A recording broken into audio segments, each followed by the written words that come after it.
Hello everyone, welcome back to Gloomhaven.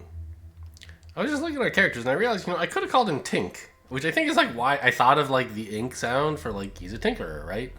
I called him Twink for some reason. I don't know. Oh, I thought this was glowing, but that's just because my mouse went over it. Okay, so we did the first two missions, or scenarios, I guess they're called. Well, they're quests, but then the fight itself is a scenario. I don't know. We all are not quite ready to level up, and nobody got enough perks to add a perk point, but I bet we can buy something cool at the shop. We have a bunch of money now. Weirdly, everyone came out about equal between those two scenarios. We didn't there's nothing new here. But one thing I think for sure, the Cragheart really needs some boots. He's got a lot of stuff that wants... He's just always having trouble getting into the combat, is my thinking. So let's get him some boots of striding. So that once per long rest, he can give himself 2 extra move. And, I really should just be buying stamina potions. They're insane. They're kind of a whole extra turn, but even more than that. And it's just $10. But I don't know. I kind of want some more reusable equipment first. Maybe I'm wrong, but that's what I want. We already have the goggles. None of this stuff is very good for the Tinkerer. I'm thinking of buying the bow, which I don't think the bow is that good, but what if it is?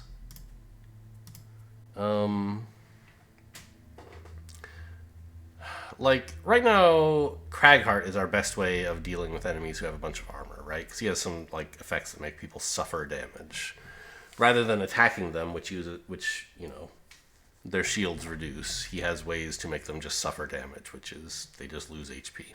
Shields do not apply.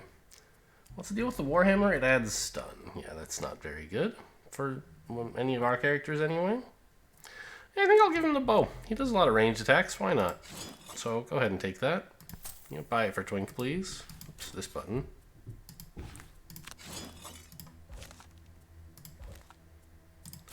And you could buy a shield, actually. You're in combat melee a lot, actually. And your health is minuscule. I think a shield is a great idea.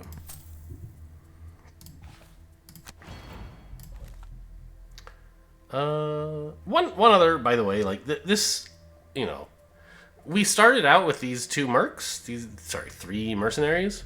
There's no reason we have to stick with these. Anytime we want to, we could say, actually, you know what, Chunk is sitting this one out, and we're going to bring in, a brute happens to come in today, and he'll show up with 0 XP, and, then you can bring him. Later you can bring back Chunk. It's all totally fine. And eventually, if you get enough prosperity... Where are we? We're at 2 out of 4. So if we get to wealth level 2 by getting 2 more prosperity... I always confuse wealth and prosperity. Then all characters will start at level 2 instead of at level 1. Wouldn't that be nice? So there's the game tries to make it reasonable for you to swap characters in and out. And in addition, the scenarios balance themselves around what level characters you're bringing in, so we're not stuck with these 3. But I still want to get better with them, so I'll keep using them. All right, let's see what the city encounter is all about. Returning to Gloomhaven with your latest haul of treasure, you approach the market in search of a good trade. Unfortunately, there are only a few visible stands around that are not yet packing up for the day. A robed Savas catches your eye. I don't know what a Savas is. Is that are the Mind Thief? Are they Savas? I don't know. It has a few strange artifacts on display, but you approach with no great expectation, hoping your goods will fetch a decent price. The Savas silently nods as you approach. It picks through your haul and lifts up a single item, holding out a small bag for you in exchange. Pouring out the bag's contents, a single rectangular black and white coin lands in your palm. Yes, of course. We'll take a single coin that we don't know anything about. It's probably, a magical quest item. You calmly assess that the coin may possess much more value than it appears to have. You head to the university and spend hours looking through old records to no avail. You end the day in a tavern, easing the frustration with a drink and loud laments about the coin. Those markings are very interesting. You look up to see an Aesthur standing over you. They describe a special meeting place. I can show you where. So now we have this new thing, Temple of the Eclipse. We can go there. Which, I mean, it's got this skull here, which means it's a boss quest. It's a side quest, right? It wasn't part of the main quest. We just sort of found it. One thing I'm still not sure about at all is, like, these quests have different colors on the top left, right?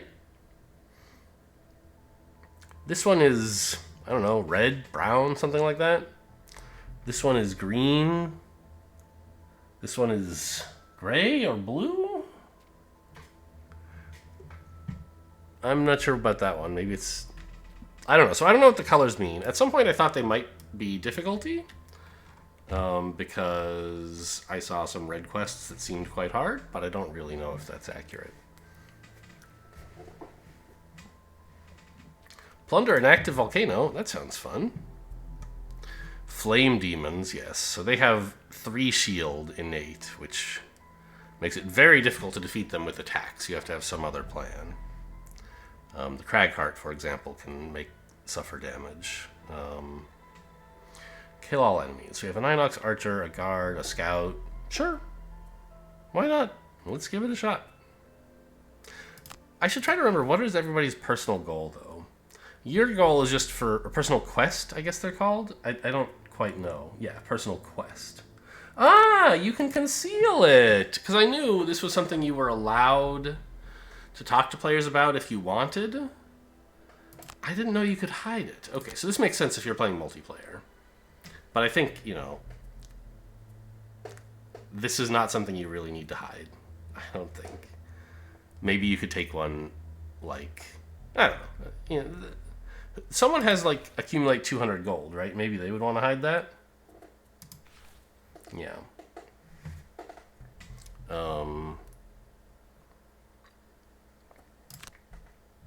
I also wanted to see, does it say here, like, what race any of these people are? Doesn't seem to. Ah, the Cragheart is a Savas. Okay, so that's... okay, got it. Interesting. Let's do this quest. An active volcano would certainly not be your top choice for places to look for riches. But the information you've found seems to indicate there is a hidden cache of treasure at the peak of Mount Ash, high in the Watcher Mountains. Curious about what may be found in such an inhospitable place, you prepare for a difficult journey. I think I've done this quest. I mean, I've done all the ones we did previously as well, but this one I wasn't sure I have. I think I have, actually. Stumbling through the woods, you are alarmed to hear the sudden sounds of a large animal rummaging through the underbrush. You crouch down, gauging the grunts and growls. Through the trees, you see a large bear approaching your location. It does not notice you yet, but you imagine it will soon. Now, I've had this one before. And I ran from the bear, and it was like, oh no, it still hurt you a little bit.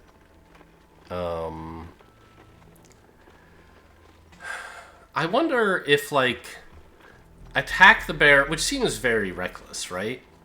But maybe this is the kind of thing that the Mind Thief specializes in, and so because we have a Mind Thief, this will be a positive outcome instead of a negative one? I don't know, let's see what's up. You have been wounded. Okay. That's bad. But we have a Tinkerer, so not that bad. The bear roars as you approach, making powerful swipes with its claws. Still with surprise and the commotion, it's not all that committed to the fight. It runs away.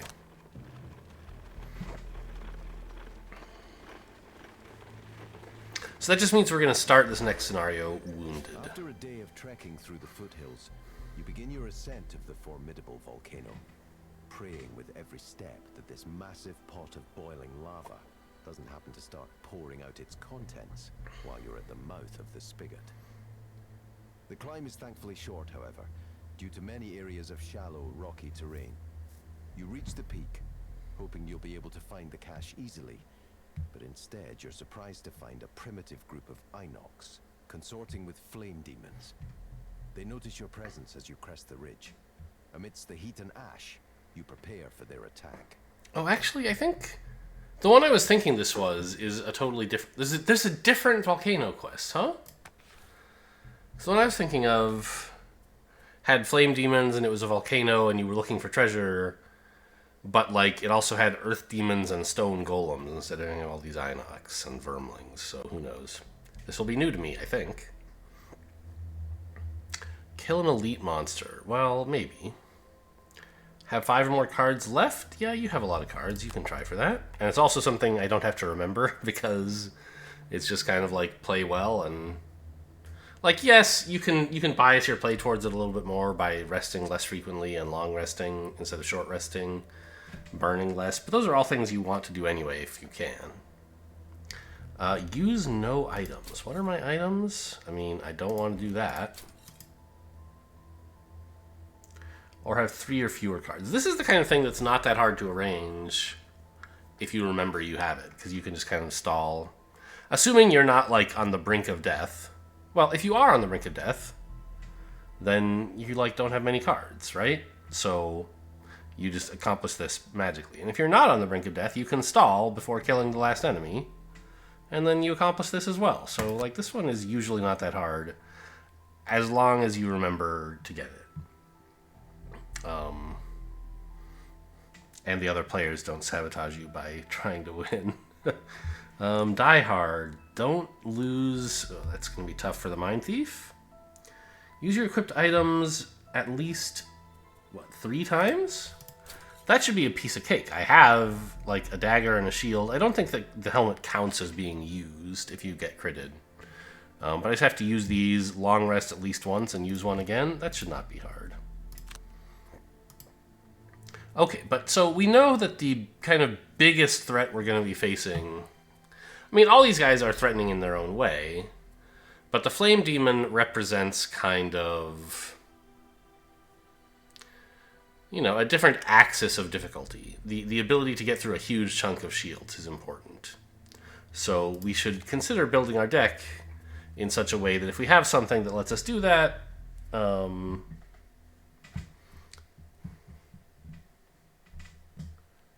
then you know, it would be nice to huh. Wow, Frigid Now that I'm looking at these cards I haven't been playing, they seem pretty good. Because attack 3 on Mind Thief when you can often give yourself +2, kind of nice, right? And the burn half is fine as well. Withering Claw, not bad either. I kind of like, you know, muddling and poisoning guys might be a better opener, for example, than just adding 2 damage. You get some status effects on them. They have trouble poking you back. And then you get to use stuff like Perverse Edge on them, because they've got all these negative effects, right? So what can we maybe get rid of here? I haven't been impressed with Parasitic Influence's top half, but the bottom half is okay.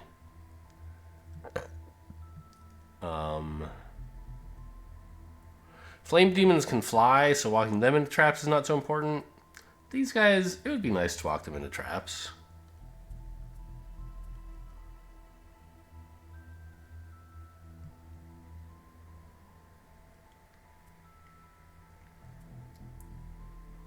I was like, wait a minute, the Mind's Weakness has this crazy bottom half as well. How come I've never played the bottom half of this? And it's because I always play the top half and then it's kind of in play for the rest of combat. Yeah, the bottom half is an attack that wounds, which you don't get attacks at the bottom half that much.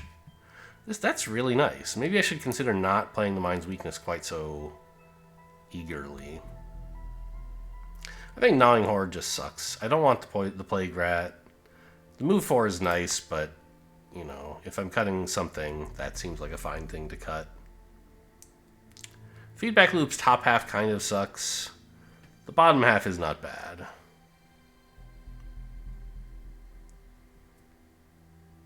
I do love Into the Night. Submissive Affliction is kind of, yeah, like Perverse Edge, it's a way to add extra damage. So I wanted to add Frigid Apparition, and I think Withering Claw if I can find another cut.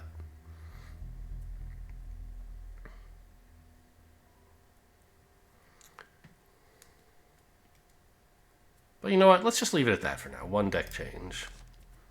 Any of this stuff add... Well,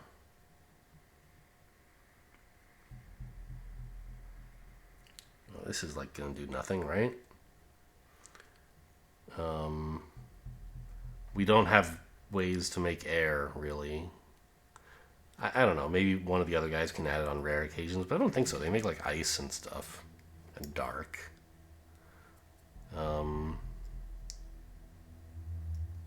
Yeah, we'll just leave the Cragheart as is.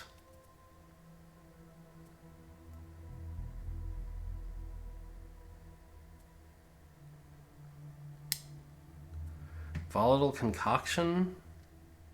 The bottom half of that is kind of nice, right? But not that great unless we're recovering multiple cards by spending ice. And we have a little ice. The Mind Thief has some, but he's suddenly discovered a way to use it as well, which would be nice.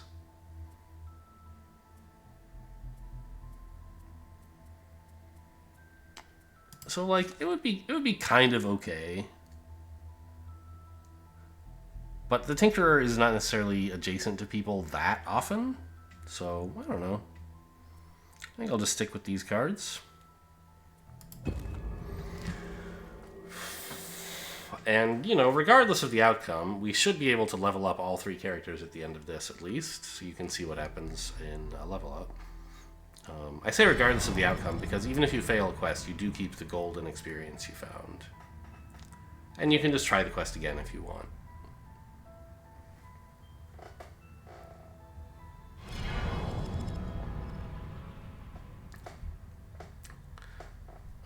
But obviously it's nice to win things.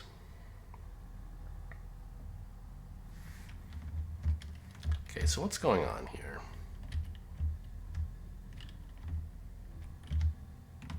There's like 3 rooms, right? This is just one big room. Yeah. And well, two back here and the one we started in, which is more of a hallway than a room. No flame demons out here, so they're going to be further back.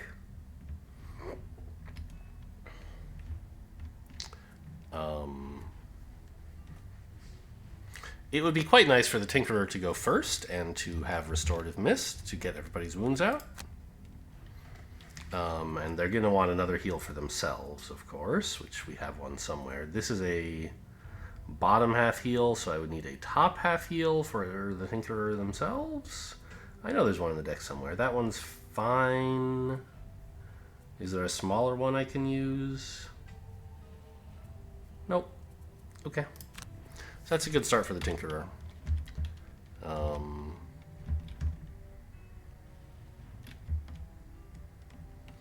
I think we do want to be sort of close up because the Vermling Scouts, I mean, they have range sometimes. So you don't want to be too far away from them. The Inox Archers, I don't know. They also might be like, oh, they're going to move up to you and attack. Actually, I think, aren't they mostly... They don't have range. They're mostly, like, fast rogue-style characters, right? I think they can sometimes draw a ranged attack, but it would be very little, if so. Mostly they try to walk up and stab you, so I think we want to back up. What's the Cragheart up to?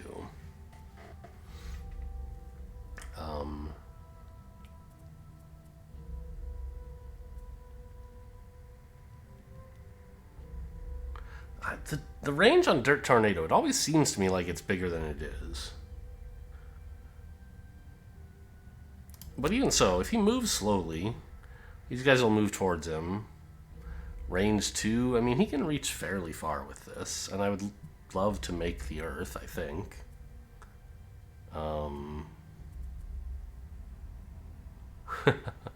He could put some obstacles in front of himself, which seems counterproductive.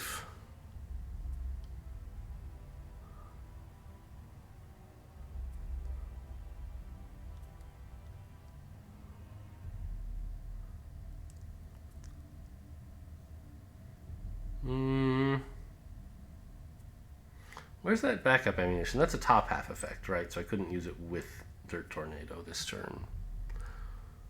I think actually Retaliate 2 is kind of sick against Vermling Scouts because they have like no health anyway and they do melee attacks.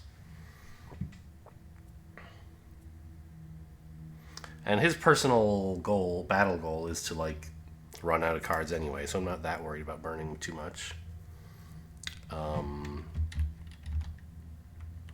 The Mind Thief is uncomfortably... You know, actually I should swap these two so that they attack the Cragheart instead of the Mind Thief.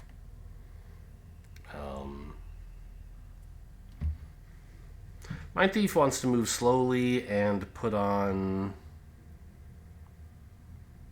an Augment, which actually I think is supposed to be the Mind's weakness. I know I was saying I should use this bottom half a little more often, but against Vermlings, attack 3 is nuts, right? And, you know, just adding a little bit of extra attack is way more important than poisoning them because they're not going to be alive for any more attacks, right? Plus, we do have the dagger. A bottom half to play with that?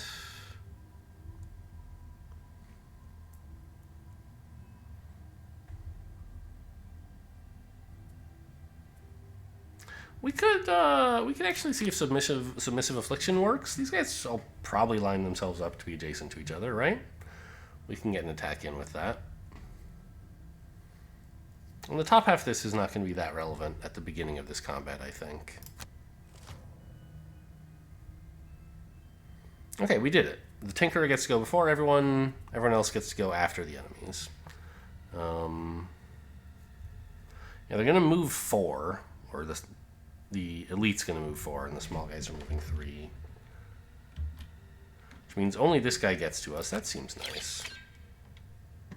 I'll take the damage.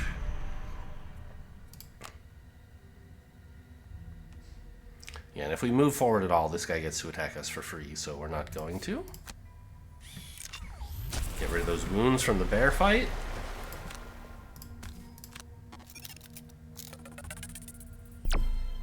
And heal up.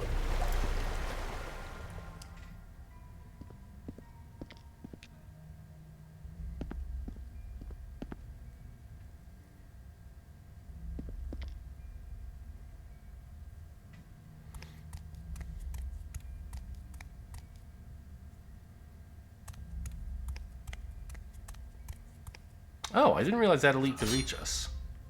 Okay. Not a huge problem. Because now this guy can't. Oh, I see. He can reach someone else. Okay. Or reach you by a different avenue. That's fine too, I guess.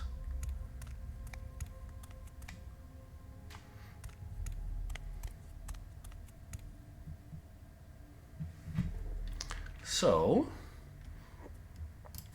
we wanted to Mind's weakness this guy. No dagger, I think.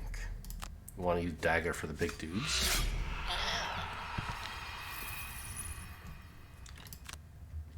And let's try killing off this guy, maybe. So force you. Oh, range plus 0. So do they have a range? Their range is like melee, right? Yeah.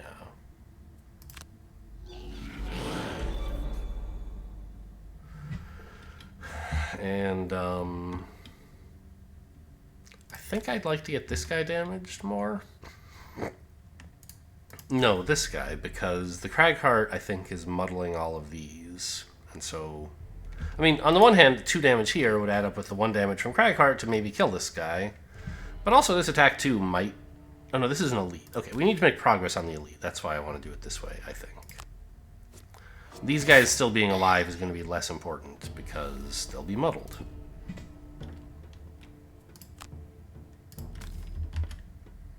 I could target... Oh, I guess I could target this way for free, right? I'm disadvantaged against this enemy because he's in melee range, but I still get to target the 3 in the back anyway. Sure. And there's no downside to attacking here that I'm aware of. And if there were, I would be aware of it. Okay. Not bad.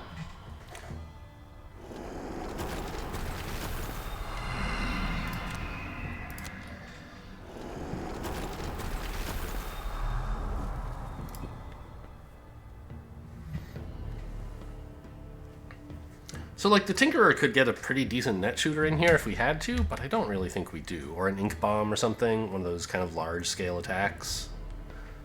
Wow, standing here, Flamethrower actually hits all of them. Kind of gross. I don't really want to burn a card on these chumps, who are already kind of in bad shape. So I don't think I will, but it would, you know, be a thing we could do. Toxic Bolting, the guy in the back there, is cute. Bottom half, anything promising? Shield up for everybody? Yeah, that's nice.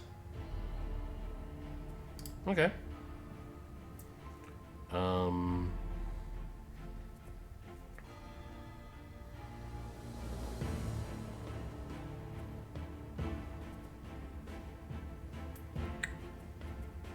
I wonder if this is a time for Scurry, just so I can get in and attack here and use my top half for that, so that I can use the bottom half for one of my, like, bottom half attacks.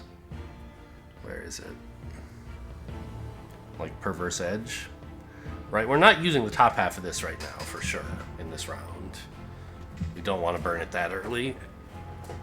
But the bottom half is great. And Scurry would be a way to use the bottom half while still getting an attack in. Where's... Didn't I take a card that was attack 3 somewhere? Yes, Frigid Apparition. Okay. So that's a thing I could do as well. But I don't really need an attack 3, just 2 is fine. Scurry is just 1, which is a little annoying. But I think it's still good. So Scurry and I already lost track of what my bottom half ranged attack is. There it is, Perverse Edge.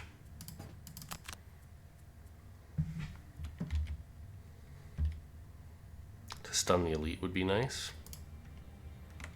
These archers are going to start shooting at us soon, which is the main issue we have to deal with.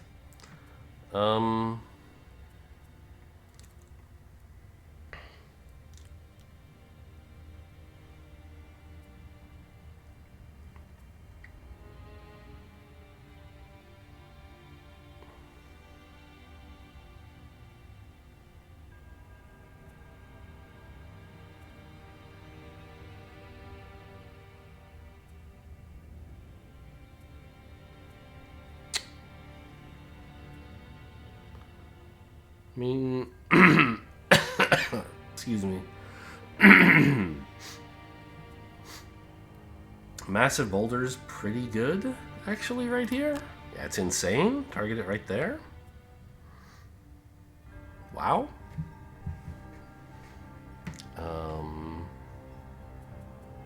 What do we play as the top half? Sorry, bottom half. Heal's okay. Rumbling Avalanche is not very good because you can't get a very good position out of it. And it hurts the allies. +1 attack to your ranged attacks this round isn't bad, actually, because we don't really need to move, and a little extra damage wouldn't be such a bad thing.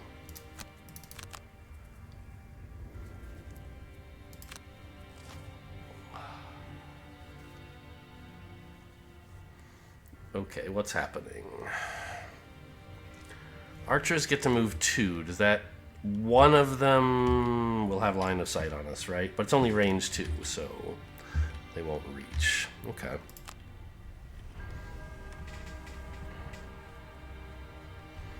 Well, I've forgotten already what the Tinkerer is doing. Toxic Bolt, yes. Okay, so we wanted to scurry to here. And, I don't know, attack you? Actually, let's attack you. Because if I roll... No. Let's target the elite. I don't have a good reason. If I roll high, this kills, which would be certainly quite nice. I mean, yeah. I don't know. It would be nice to have a higher chance of actually killing somebody. But these guys don't get a turn until after... Yeah, actually, I don't... Yeah, okay. Let's go like this. I don't have to justify myself to you. Ah, could have killed the elite. Oh well. Still happy with that outcome.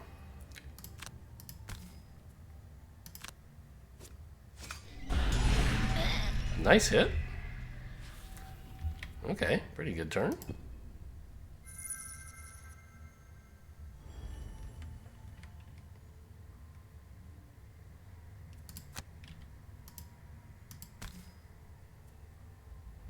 Do I need the goggles here?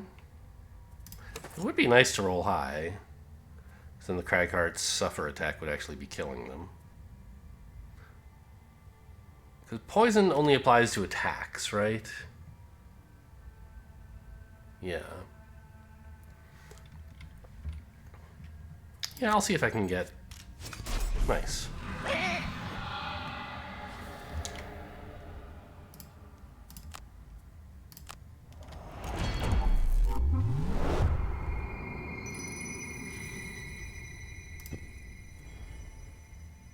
So this is the one who's going to be in sight, but they don't have enough range to shoot us. Boy, another dirt tornado would be good here if I hadn't already used it. Oh, I probably didn't need the goggles. I forgot we were going to have heaving swings buff. Oh well. Still, this is a great hit. In fact, I don't need heaving swing. I could stand to move. Right? Because we're killing this guy, like, for sure. Well, almost for sure. And the other two actually killing for sure. Advantage would help, but this isn't advantage. So it's just +1 attack, which can't do anything. If we hit, we kill. So I don't actually need this. I'll use it for move, I guess.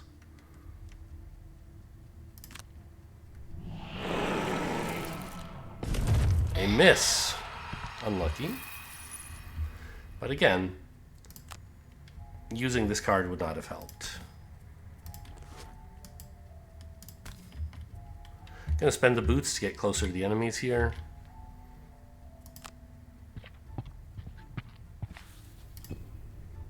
That's the Cragheart's job.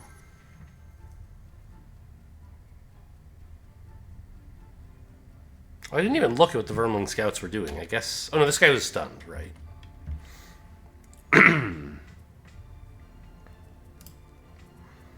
The Cragheart's now having a more exciting time of it. Any cool way he could consume Earth? Yeah, Earth and Clod would be cute. To stop the guard from getting up to him.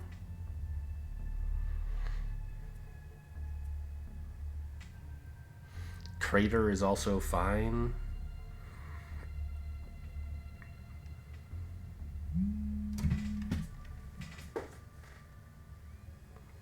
Alright, I'll be right back. Something just came up. Right, I'm back. My parents were calling me from another dang country, so I really had to pause and answer the phone. What's going on? We're doing action selection. Okay, great. And we haven't selected anything yet. Perfect. Well, finishing this guy off ought to be no problem. Have we used this retaliate at all? We haven't, right? It's still all the way charged up. Fine. He has this burn card here somewhere. Like he can move through people and immobilize them or something, right? That would be kind of funny. But it's tough to stay... what you would want to do is like immobilize the archers and then stand next to them, right? You can't do that to both because that's where this guy is. Unless there's a ranged attack with a push. I do have one of those, don't I? I think I've used it, though. I haven't.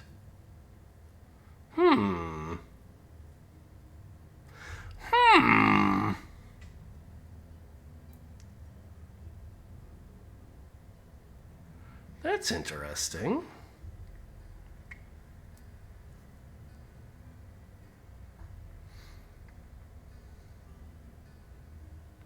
Although it might be even better to immobilize him and then push him, so that he can't chase me down, rather than push him and then immobilize these guys so I can stand in his space and then he comes up and clocks me in the head. I think that's a lovely thing to spend Rock Tunnel on.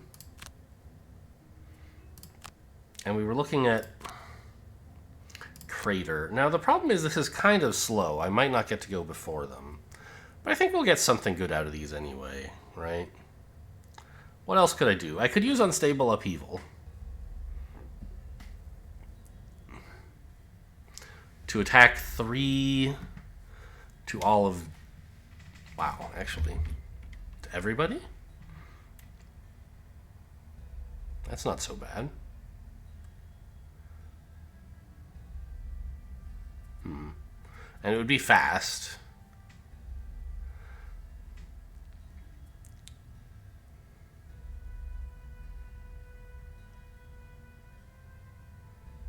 And then we could still use Rock Tunnel if we wanted to immobilize everybody here.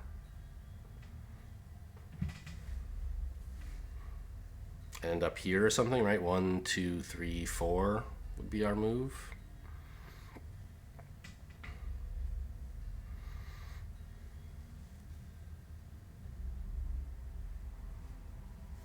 It's kind of interesting.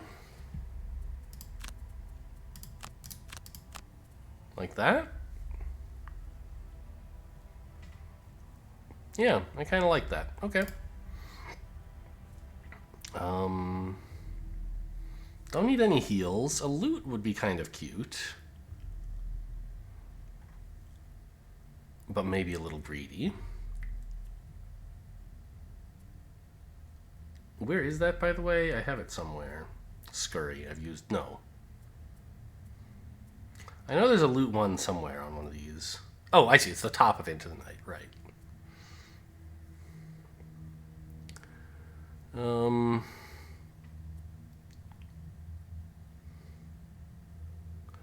Well, I'd like a big move if I can get one to get next to this guy, actually. 1, 2, 3, 4. Do I have any move 4s left?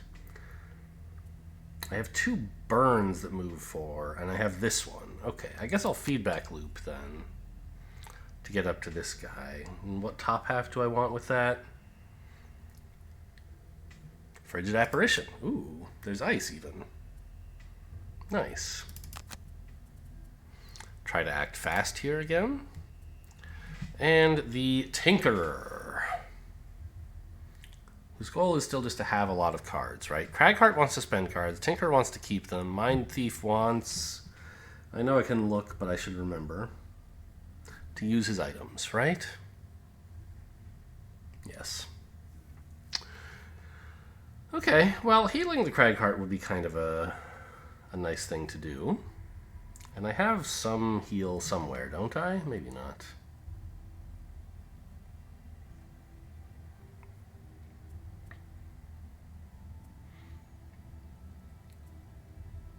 Maybe just moving and shooting at these archers would be more productive, though. With, like, Enhancement Field and... like a move 2 to pick up some gold.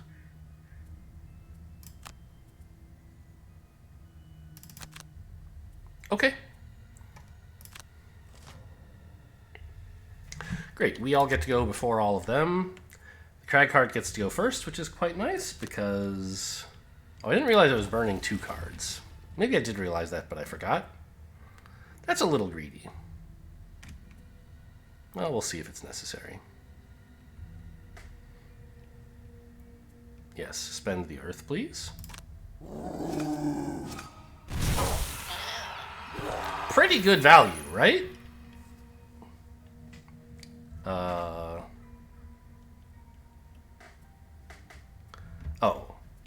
I'm resolving the ability of damaging all allies. I can't confirm action because there are no allies, so instead I skip action.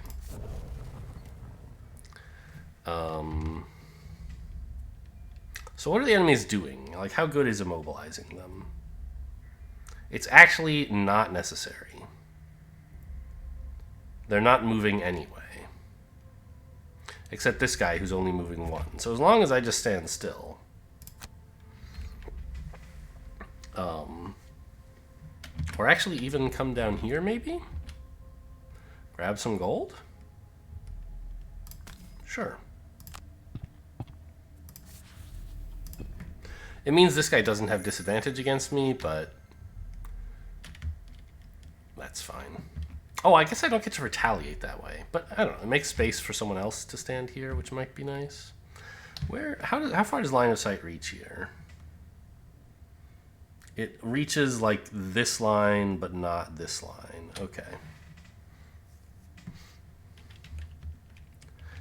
So that means I could stand here and shoot this guy, and that would pretty much solve all my issues with the archers, right?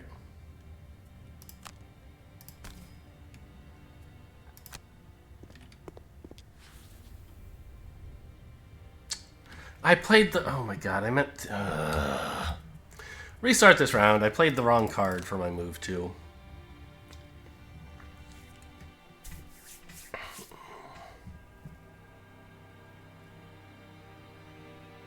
I wish this game had a concept of, like, zero information so that, like, it could give you undos if you've revealed no information.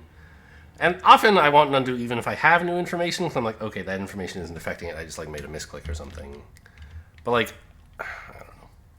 kind of a nuisance to have to do. So I think I played Energizing Tonic and Stun Shot, yes. And I was moving quickly, so that was the plan. Cragheart took the Upheaval and the Tunnel. Mind Thief, I remember was acting with like 20-something. Frigid Apparition, I think? Oh yeah, getting a stun, and I wanted to move 4. 1, 2, 3, 4. I might end up not using this anymore, but that was sort of, you know... Oh, did I... No, where's my... I had a move 4, didn't I? This one, yes. Okay. So the Cragheart took the Upheaval.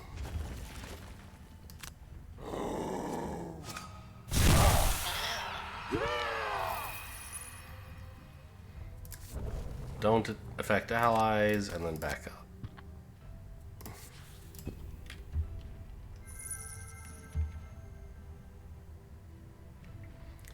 And we were using this as our move, or we wanted to anyway. But I reset because I didn't do it. That seems fine.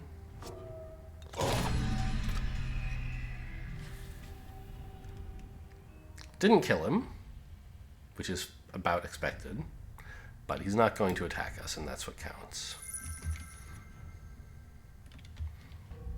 And now the Mind Thief's plan of like moving adjacent to them and using this kind of seems stupid, right? I'm just gonna go pick up this gold, I think. Because walking here, you just get shot at by this guy for no good reason. I don't know. I mean, I guess he's shooting for what? 1? That's fine. Oh, but if this guy dies... The Inox Guard gets to attack you as well, and that's an attack for 5, which is undesirable. Okay, well, sure. Just go pick up the gold and let things happen as they're gonna happen. Am I allowed to spend the... No, I'm not. Well... So can I say, yes, I'll spend the ice, but skip the attack? No, the ice is still there. Not that this matters in this situation, but that's something I wanted to know. Because sometimes it can be undesirable to have elements there if enemies are going to use them.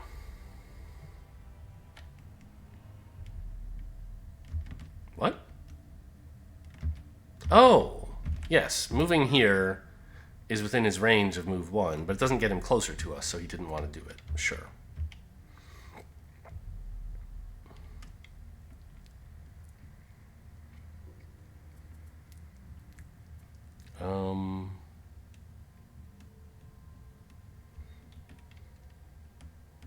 Well, this would be sort of nice if we could attack them from range. I was about to say let's plan the other people and decide if I need that, but I'm not supposed to do that. I'm not supposed to like try to figure out what A should do based on what B is doing. You know, you're allowed some communication. I could be like, hey, are you guys gonna attack? You know, would you? But like, I don't know. I think that's a little bit too much. Ink Bomb here looks kind of cool. It wouldn't be the end of the world to burn a card. They're positioned beautifully for it, right? I guess Net Shooter also is about the same. I don't know how much I care about immobilizing them. Maybe some. Yeah, let's actually Net Shooter. I like that. And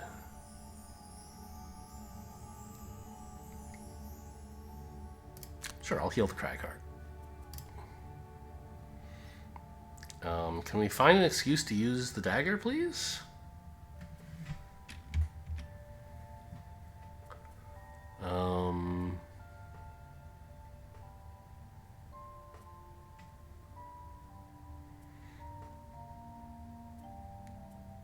I don't know. I used up all my good moves.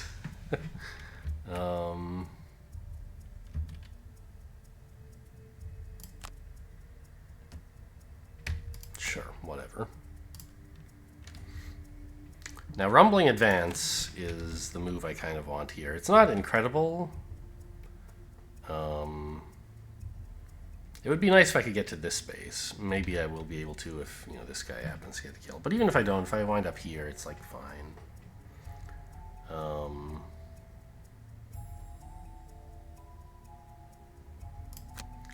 And I mean, Crater is our best attack. Seems fine. I could Earthen Clod to heal himself instead. I don't think I will. Oh, I didn't think about initiative order. I don't know if I played those cards in the right order. Doesn't really matter that much. So the archers have some decent attacks coming. Yeah, see, this is. Oh, you have to. Right. So Net Shooter. I can rotate it to be like this, but it still can't target this guy because I don't have line of sight on him. So you do actually have to move to get line of sight if you want to make that attack, which I think I do.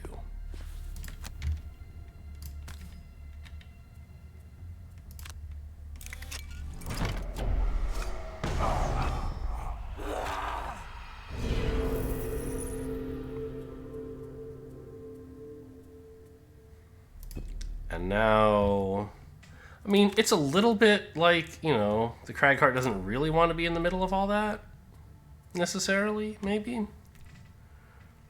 But the archer's attack is not going to do much damage because of the disadvantage. This guy's attack will hurt a little, but the Cragheart is the person we want to be attacked anyway. I guess we...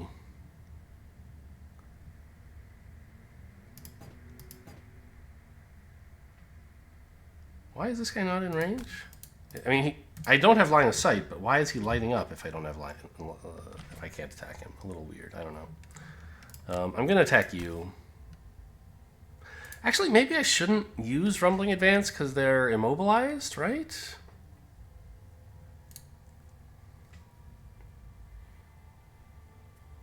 Maybe I should just go stand here.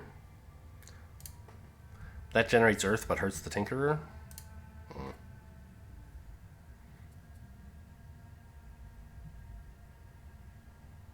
Maybe I just heal myself?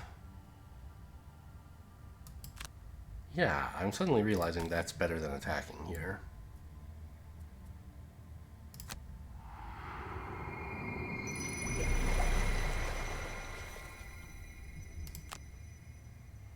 And then I'll just walk up here.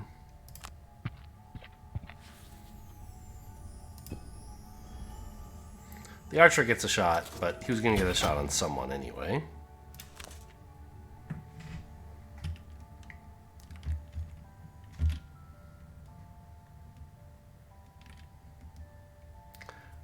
And, I mean, I don't really want to burn a card, but I'm not doing anything this turn if I don't do this. And I would sort of like to do something, I think.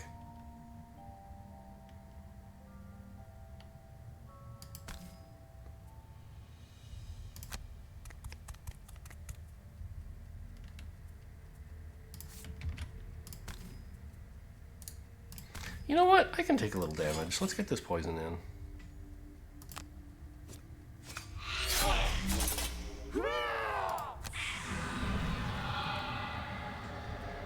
And in fact, I'll turn on the parasitic influence, I guess, so I can start healing.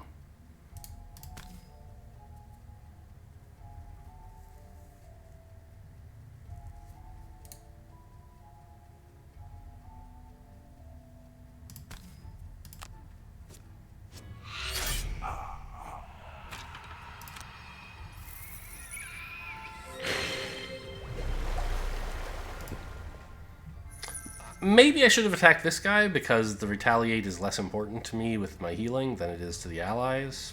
I don't know.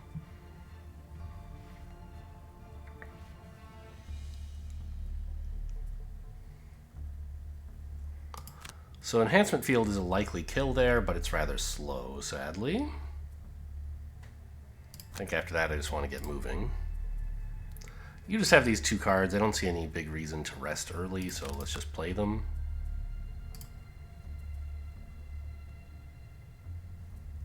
Has his retaliate gone off yet? Still no. Maybe I didn't have to burn it so early.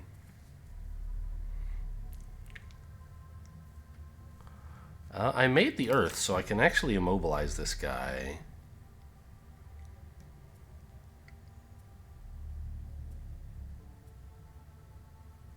I could take a move 3, but it's kind of like, I don't know, wouldn't it be fun to make obstacles for some reason? Grind out a little bit of experience from them on the next long rest with my whatever it is that destroys obstacles for experience.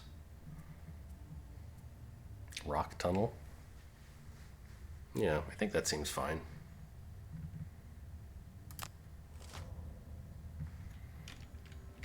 Okay, so his immobilize doesn't matter because he's not moving. I guess we go for the attack here and then a move and heal.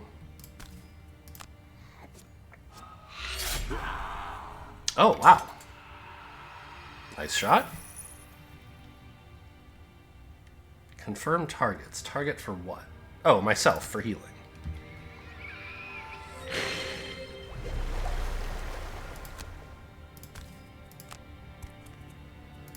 Well, that was a lucky roll. I wasn't really expecting to kill him there.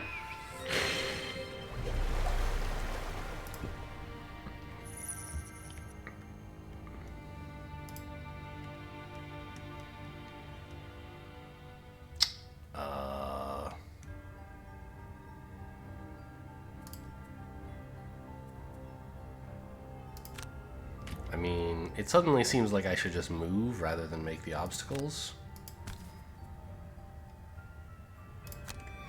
And it would have been better to play the backup ammo because... No, yeah, because it has a move 3 on the bottom. But I don't know. Gold is gold, right?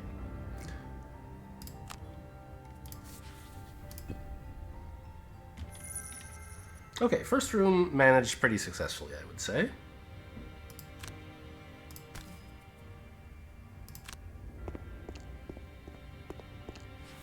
Oh, should I have moved...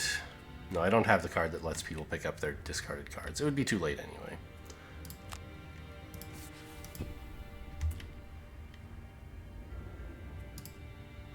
So these guys both want a long rest. The Tinkerer, I think, probably should long rest as well. Get the goggles back. Could move first, but then, like, we're going to be long resting on the wrong turn. I don't think we need to squeeze out one extra turn as much as we want to have everybody synced up. Well, except, are the other two really going to want to charge in next turn? They might want to charge in the turn after that. Get rest, then get close to the door, then charge in. And that means that the Tinkerer can afford to spend these 2 cards before long resting. Even if you spend them to do nothing, it buys you a turn in the future.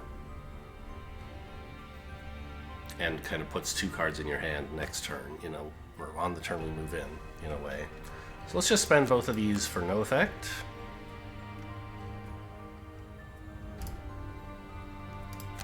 And everybody else long rests.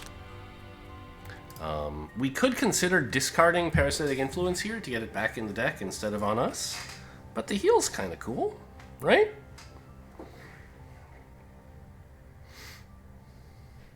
And making enemies walk into traps also kind of... Well, oh, right. That being good would be a reason to discard the card.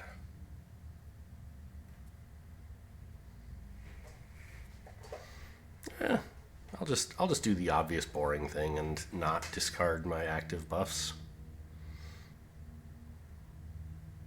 Well, I don't know. I think I'm going to want to apply the...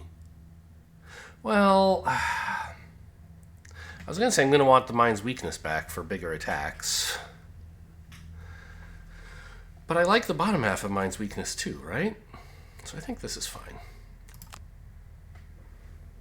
So the Tinkerer could move closer here, but I think these two want to be in front. We want to be in back, right? So I think I will move to like here, so I have view of more of the room, but not take up the space that these guys want.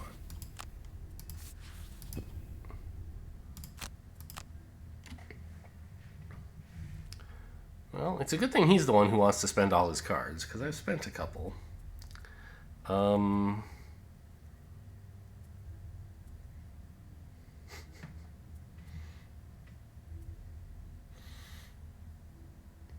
Where's that thing that makes obstacles? It seems like I just never get a chance to use it.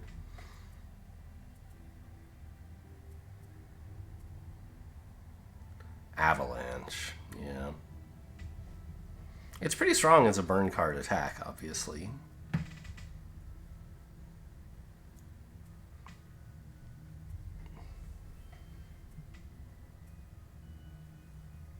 And it seems like I should have chances where I'm like, oh, I don't need to move right now. I'll make some earth. But it never seems to happen. Maybe I take Heaving Swing instead and like I make my attacks bigger instead of making earth. And that's why I never find a chance. Because Heaving Swing is like one of his key cards in a way. It does a ton of damage if there are obstacles around, and I just like never have them.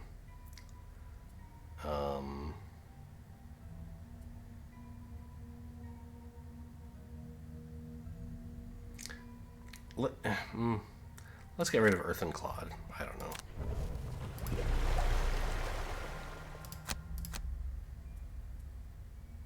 Now, sadly, I didn't even get to use the shield because the Mind Thief didn't get attacked. He took damage, but that wasn't from an attack, so I wasn't allowed to use the shield. But it's fine. I only have to use the items 2 more times in the next 2 rooms, and they're both off cooldown, so it should not be... They're both not... What is it called when an item is used up? It's not consumed, it's... I don't know. Exhausted, maybe?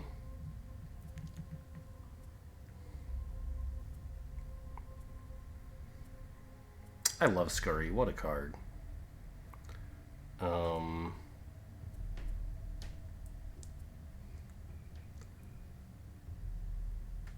Let's maybe get rid of Feedback Loop. The top half I don't like very much. The bottom half, it's nice sometimes.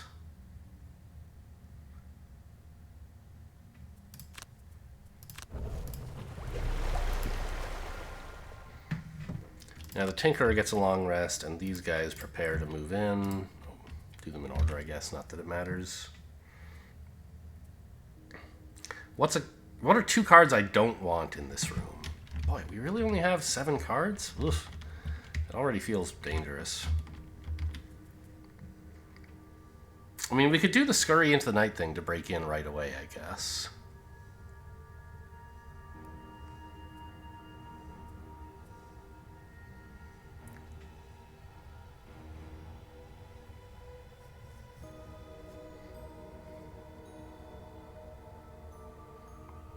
Maybe I don't have to. No, I was thinking, oh, could I go invisible now and then next turn walk into the room? They wouldn't be able to see me, which is true, but as soon as your turn ends, they would be able to see you again, and then they would all act, so that's not so hot. Using invisibility to explore a room only works if you use invisibility on the turn you're exploring the room. Which means you have to either have a top half invisible, which we don't, or a bottom half move, which we do. Sorry, a top half move. together with our bottom half invisibility.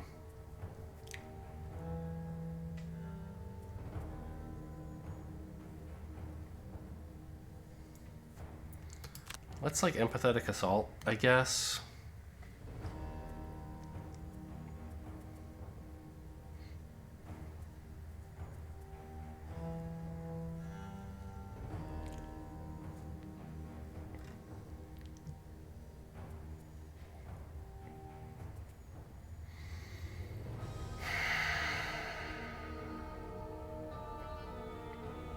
I don't know, I'm sort of tempted to open the door this turn. I think it's gotta be wrong, but I have so few cards, I'm a little bit nervous.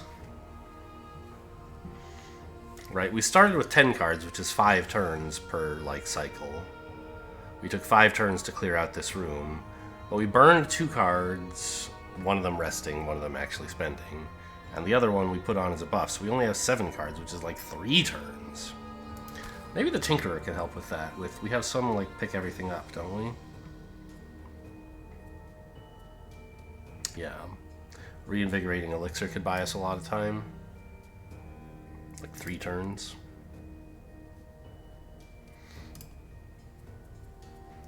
Anyway, I don't know.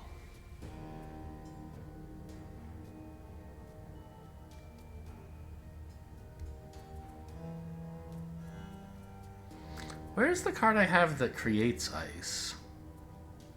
Because Frigid Apparition uses it, right? It's Perverse Edge for some reason. Okay.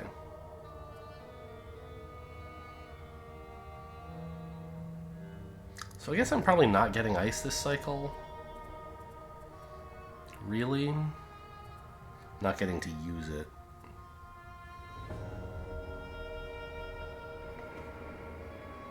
Maybe I should let the Cragheart open the door and not count on this Into the Night Scurry thing.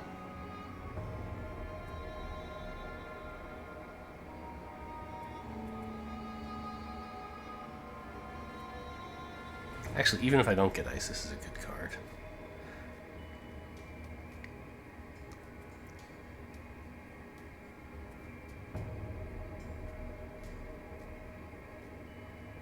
Yeah, I think that Into the Night Scurry is not actually that great a way to open the door, but I don't know.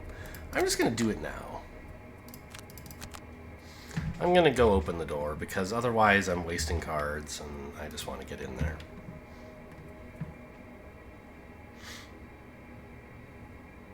And then I'll figure out how to spend my cards on the enemies who are in the area.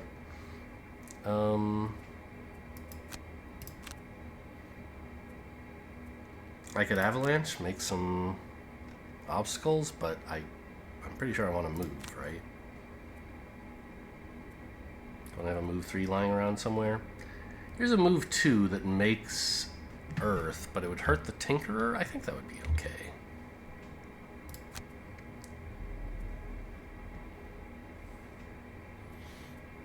And then sadly Earthen Clod, which is my like highest range attack, is the one I burned. I could try for a massive boulder, maybe.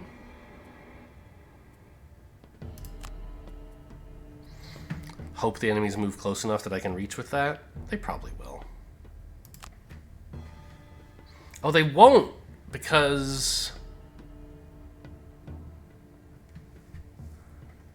the Mind Thief is going to be blocking the door invisibly, and they won't know how to get closer to us.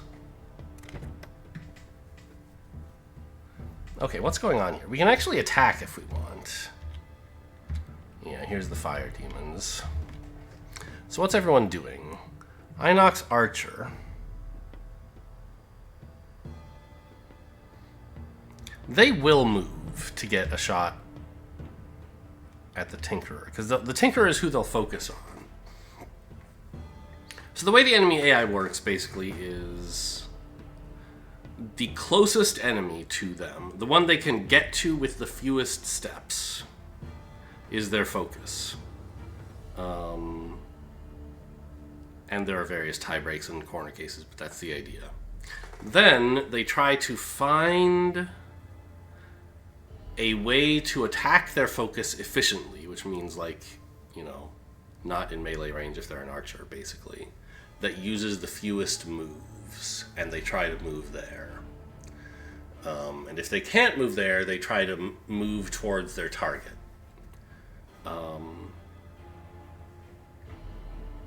If I leave someone in the doorway, they'll still choose this as the focus, but they won't be able to move towards where they could attack. The archers, though, will. Well, actually, hang on. What are the archers? Range 3. So that would be one of these squares. I say archers. I guess there's only one. He can move 1, so he can get to here. 1, 2, 3. So he can't actually reach, but he will try to get closer if he can. Although I guess he can't, because the Inox guard is in the way, and this is not actually getting closer. So if I just parked here, the archer would just do nothing and make a trap. The Inox guards aren't attacking or moving anyway. Okay, what are the flame demons doing? Attack 3, but only on adjacent enemies. Okay, so actually there's nothing dangerous in this room. I can just charge in here. I don't have to block the door.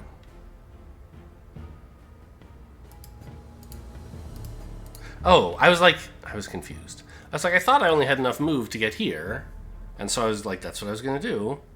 But then I'm like, oh, it's still asking me where to move to. I must have miscounted. No, it's asking me where to attack. Okay, skip attacks.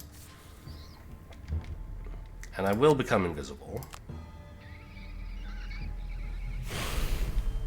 Which just means I don't get shot by the archer.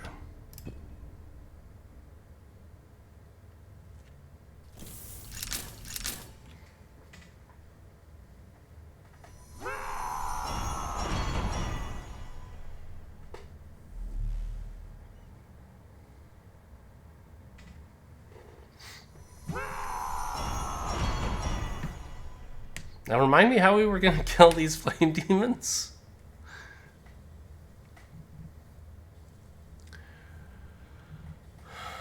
I know there's some suffer on the Cragheart, but not that much. Wounding them also with flamethrower would do it, I guess.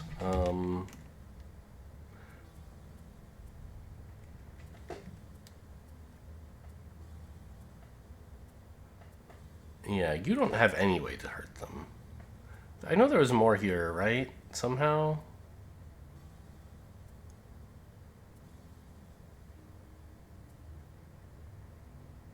I mean, in principle, we can just, like, make big enough attacks. We have a few of those. But not a lot. I think it's mostly supposed to be the Cragheart's suffer effects. Like Massive Boulder, which I spent here, even though I don't know what I can hit with it.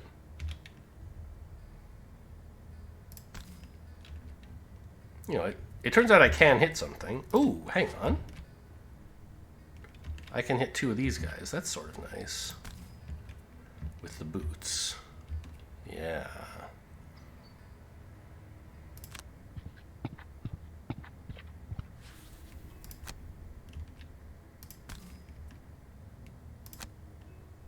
So, that gets a little bit of damage in. Not much, but a little. We got a start.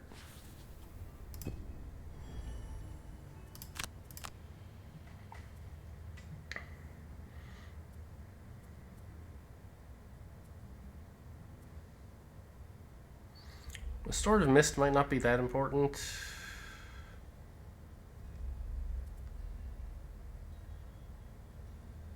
What's the deal with this trap? 3 damage? The Harmless Contraption still seems bad. It is a bottom half heal, which is cute. I think I'm going to need some healing. The Cragheart's about to take quite a pounding. Let's say I can't use this Proximity Mine for much, and I don't need the move 4, I don't think.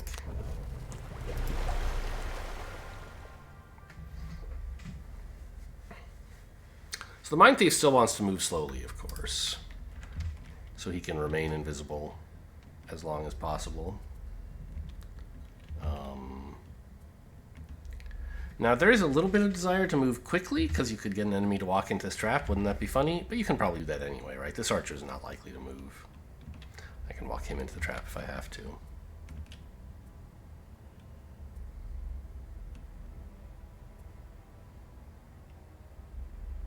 Ah, there is, right. There's some wound on the Mind Thief as well.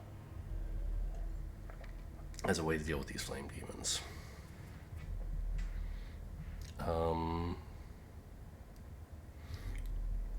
Actually, Perverse Edge stunning this guy fast might be kind of nice.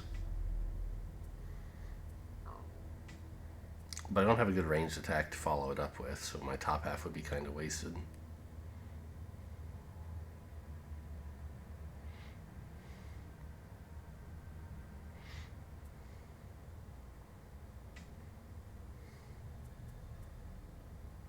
Well, it makes ice, that's not so bad.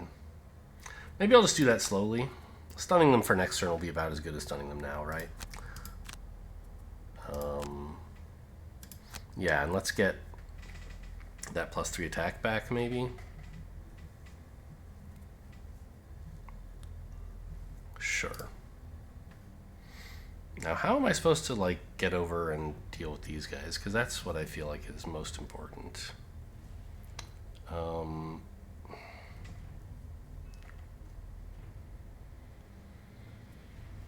Like, these guys are kind of whatever, right? There is Earth.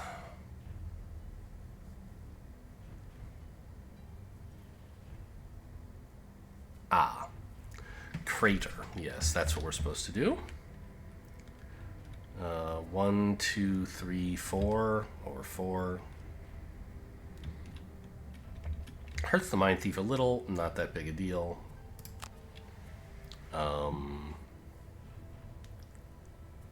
What am I doing? Top half?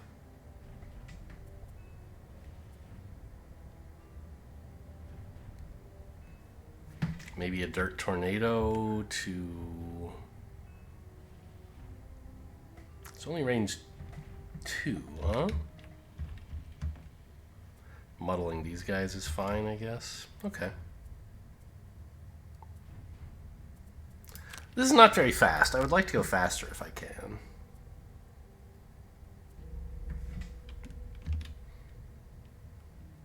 But the only fast card I have is like a Heal Yourself, which would be nice to use later, not now. Maybe I'll just take Heaving Swing and like attack 3 might do some damage, right? If I roll high, it could kill another fire demon. Okay.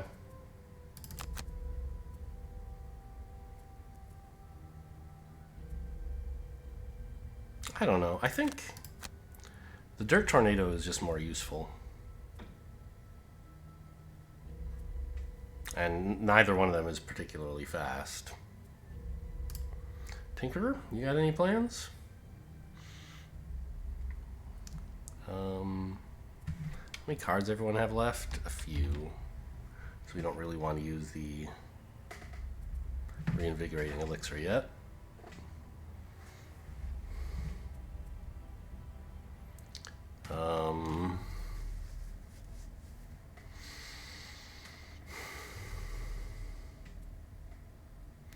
Well, getting some poison on these guys would be nice. Getting close enough to wound you would be nice. Tough to do both of those, of course. We probably want to move slowly. So maybe we start with like a Toxic Bolt, but we play something slow to go with it. Like an Ink Bomb to get us, oops, in this area. And then I can follow up by moving over to, dealing with these guys, maybe. Okay. Oh, no, hey! I forgot to make this slow instead of fast.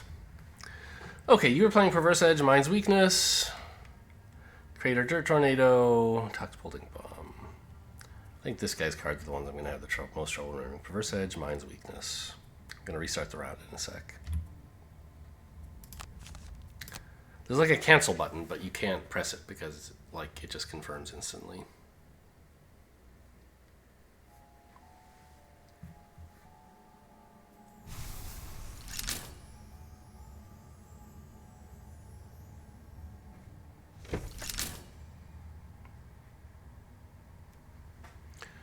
Okay, so it was Perverse Edge, Mind's Weakness, but not in that order. Crater, Dirt Tornado, in that order. Toxic Bolt, Ink Bomb, not in that order either. I remembered everything. A genius. So the Inox are both attacking this guy, which is sad. Turns out I would have liked the heal self, maybe. The Earthen Clod that I chose not to take.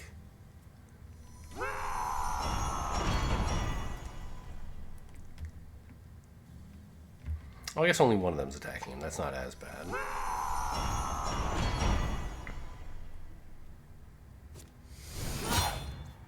Ow.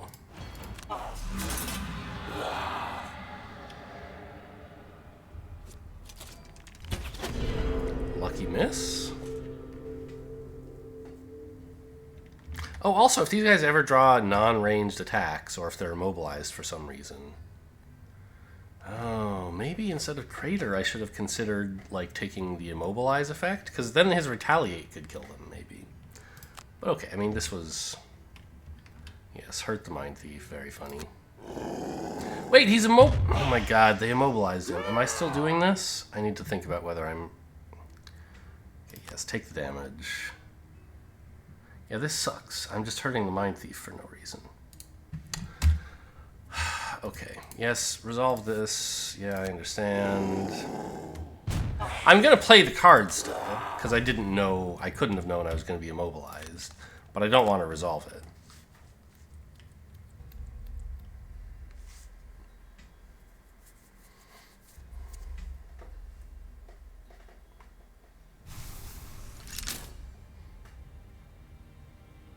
I like the Spirit Island app's approach to like undos, which is if there's no new information, you can undo, and if you want to, you can play in like cheating mode where you're allowed to undo wherever you want. And I want some undos, you know. I think the Mind Thief's turn doesn't work out to be very good either.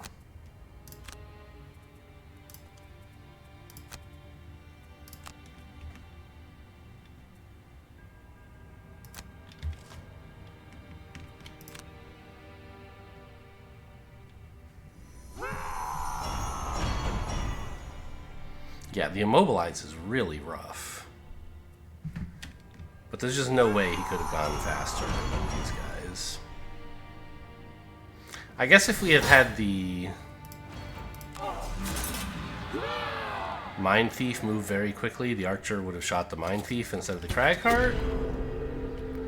And then everything would have been fine, but, you know, that's very difficult to... what's up with this? This is hazardous terrain. I guess also I could play Crater's top half. Well, which I'm doing anyway, I guess. So push.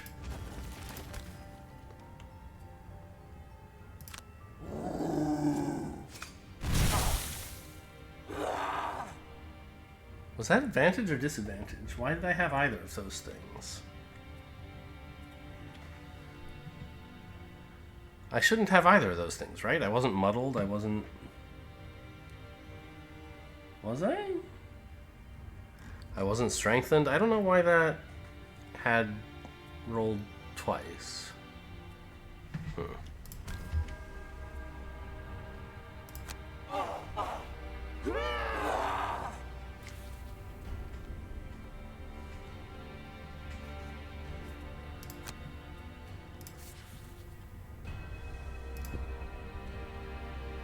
So this is gonna hurt a lot.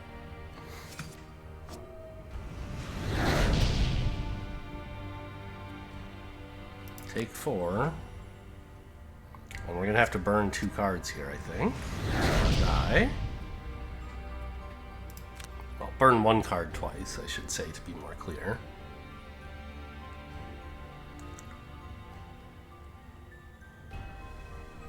This guy's gonna move to here, I guess. Okay. Rumbling Advance is the attack, the move that I want.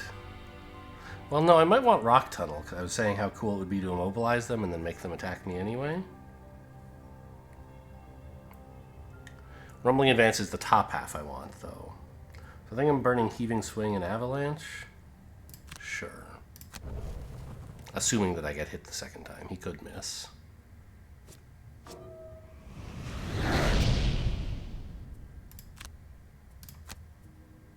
Although I'm like short resting here because I need some cards to have while they attack me.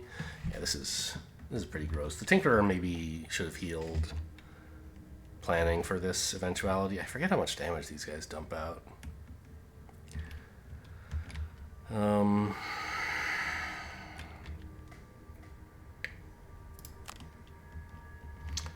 it turns out, I guess Ink Bomb to here is how I attack this guy.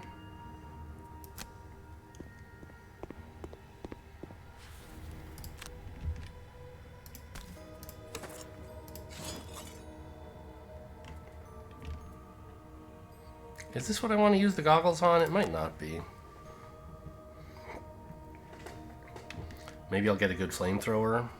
But I don't like... The damage on flamethrower is not the important thing. I guess if I had advantage, it might actually be important.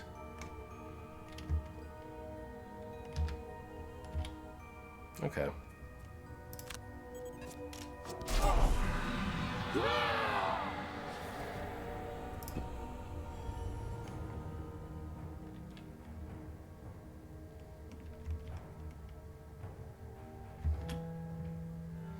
And sadly, we didn't find a chance to use the Mind's Weakness bottom half for anything.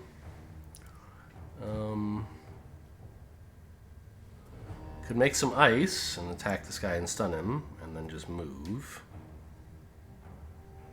Or I could, I don't know, use this thing for bottom half, move and wound him. I think a stun is probably more important. But it doesn't attack for much. Or I could use the bottom half of like this, and then use the Mind's Weakness top half to get my attacks switched back into damage mode. Oh, I can't use the bottom half of this. That's not possible to attack, because I won't be adjacent to anyone. Except if I move, and then I won't be able to use the bottom half anymore.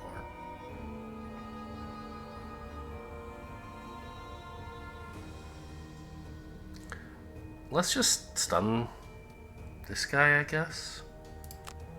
Generate some ice, which is a nice advantage.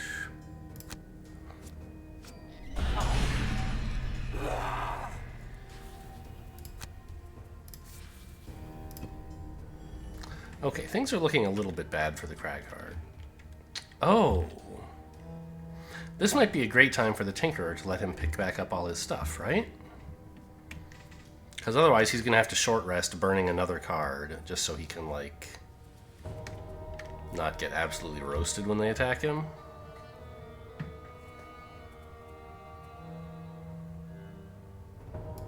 So what if I did that, but then, like, also took a Restorative Mist to heal him to try to move quickly? And, like, the heal is also good? I think that makes sense. It's also sort of reasonable, maybe, to plan a flamethrower attack against these guys. But that would have to be both halves of my action, which is not looking that great. So the Cragheart, I think, it's fair for the the Tinkerer to tell him that this is coming, so he doesn't have to short rest. It is still risky. The Flame Demons might move before the Cragheart. He's not very fast. But this immobilize and then like heal yourself seems like a really nice play for this turn, so I'd like to make it if I can. I'd like to try to make it. Now we have ice, which we can use to stun, which is cool.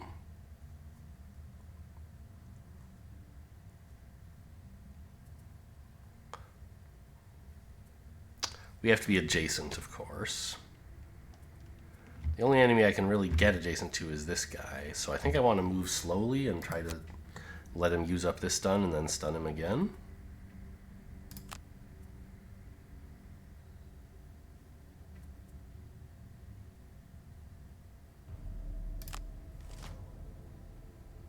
Didn't work. Oh, and the Flame Demons are so fast! Fuck!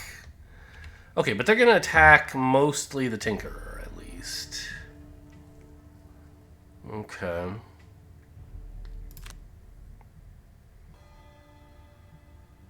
Oh, the Tinkerer actually gets to move first. So I can influence what they do. Well.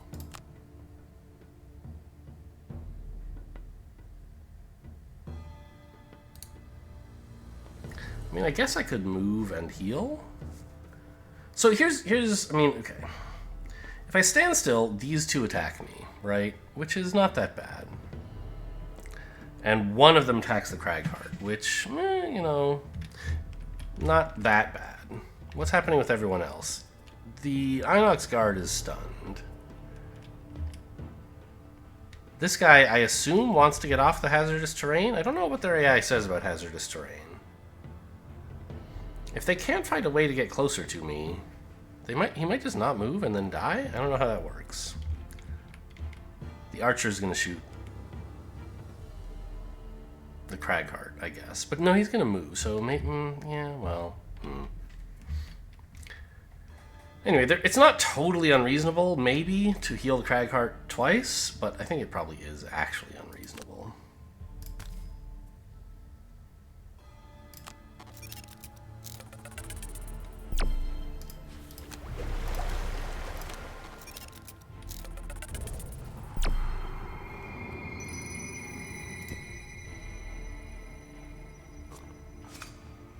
We might be doing the last room with just 2 dudes. It looks that way, right? Let's say we don't need the backup ammo anymore.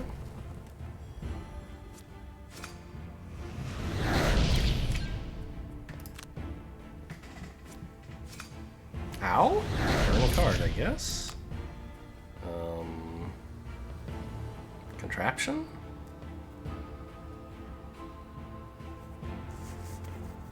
The hook gun doesn't look that good, actually. So now Cragheart has this big immobilize plan, right?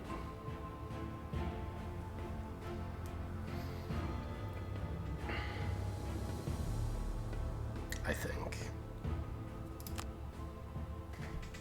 Right, this was the idea. 1, 2, 3, 4, 5. And now these guys won't be allowed to move, and so when they draw an attack, they'll have to attack the Cragheart while adjacent to him, and he'll get his retaliate off, which will kill.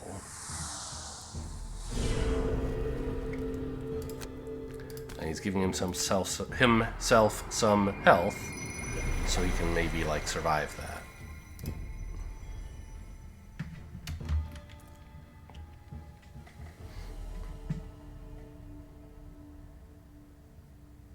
We didn't succeed in getting this guy to use up his stun, did we? No.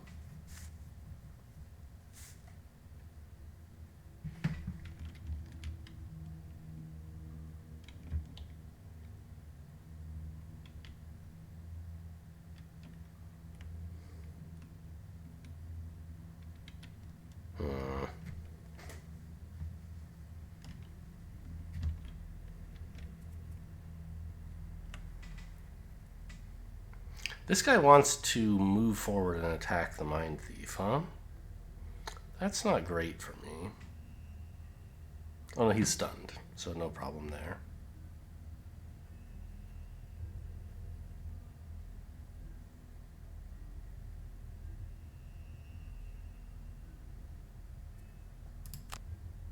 I mean, I guess the stun and the attack 3 both don't necessarily do that much. So maybe I just move... No. Yeah, move here and get a decent attack on this guy.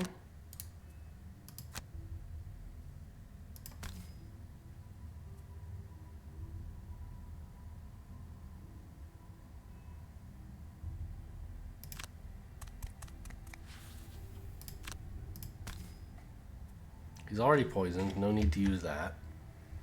Attack 7? Oh, because I have the +2 effect on now, I guess, right? Yes, I see. Okay. Well, 7 is nice. I'm a little scared that we're gonna die in a sec, but...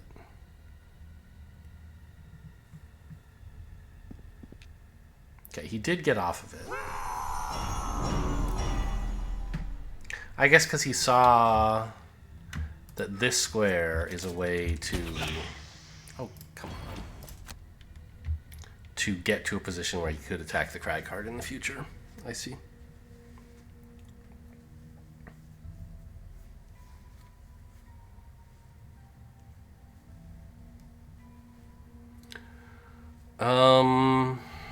Let's do the Cragheart's turn first. Doesn't he have some big, like, everybody gets a shield or something?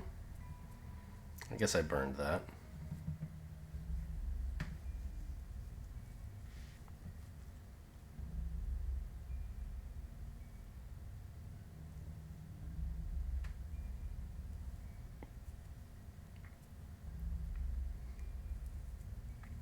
Dirt Tornado and all this seems okay. Crater making them suffer a little damage is also not bad. It could be a lot of damage, right? I could just, like, kill these two. The immobilize on this guy turns out not to be that good if I do that, but what can you do? I think a short rest is enough. I hate the idea that there's another room after this. I don't know what I'm supposed to do about it. Sure, whatever.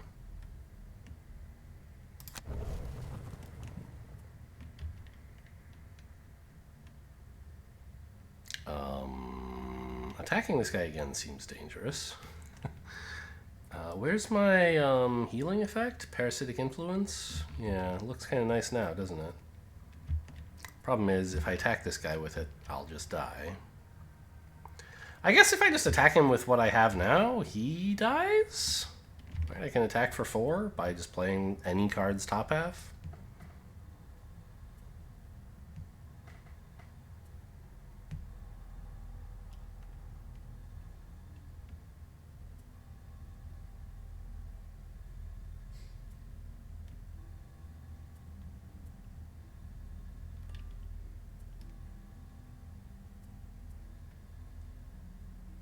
I can play Perverse Edge to stun somebody.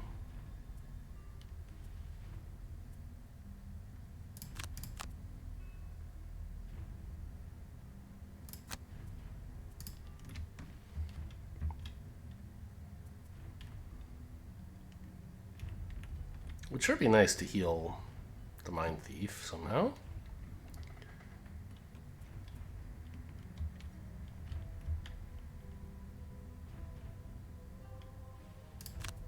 A stun shot is probably useful.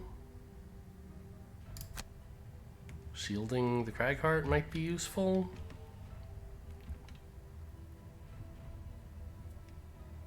I'm hoping it doesn't end up being useful, but maybe it will be. I don't know, maybe I just play another heal. I'm sure we'll have plenty of guys who need more health. God, the Cragheart is so slow. What is wrong with him? They're not even attacking this turn.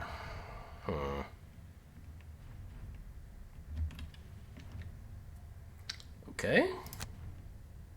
Suddenly there are going to be a lot of traps. The archer is also trying to make a trap. I think I'm going to just stun him.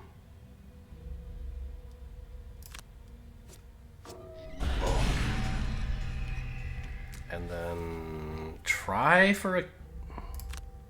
Oh no, this is like guaranteed a kill, right? Unless I roll a 0.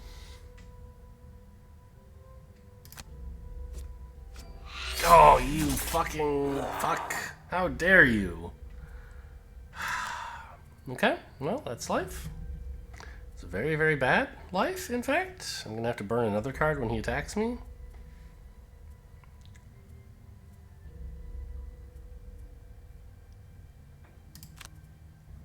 All right.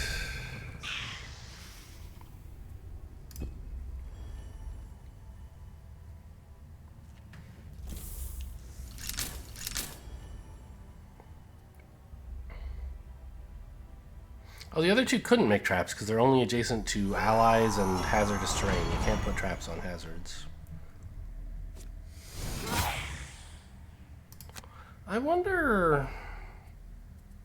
No, I already burned the Fearsome Blade a while ago. Because pushing this guy onto hazardous terrain would also have been a way to deal with him.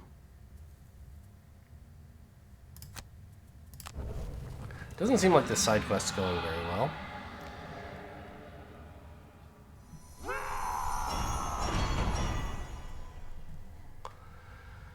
On the plus side, the Cragheart... Oh god, there's no earth anymore! Because the flame demons turned it into fire. This ability is consume any element to create fire. And the only element that was lying around was earth. Okay.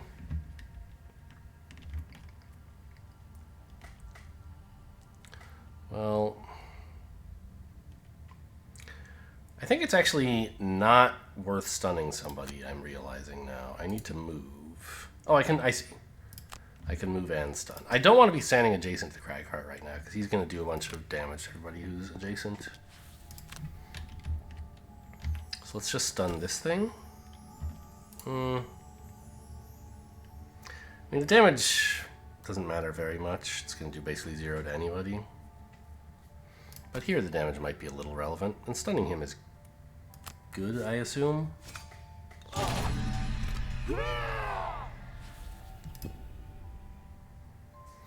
So the Cragheart is burning up Crater.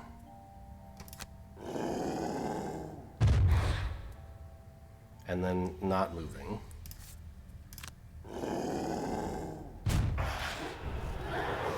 Take care of all these dummies. And then a dirt tornado down here. Seems good.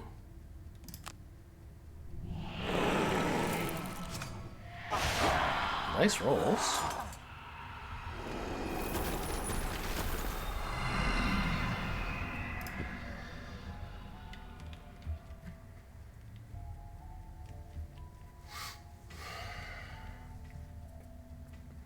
And I guess it's flamethrower time.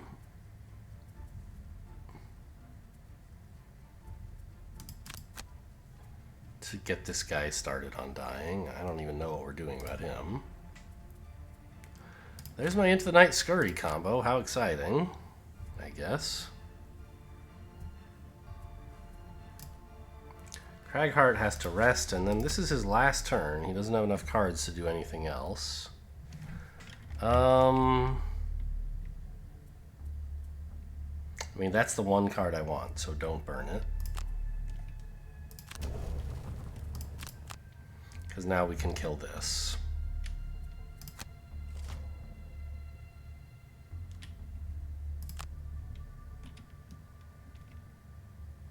So the guard is acting, and he's doing nothing. Well, he's shielding up. So we're going to scurry. Oh. I thought I could scurry like this to get adjacent to this guy. That doesn't work, huh? I don't want to use up this square because that's where the Tinkerer wants to stand to flamethrower all this.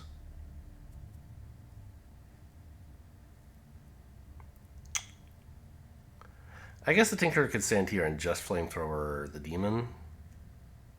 Kind of sad, but...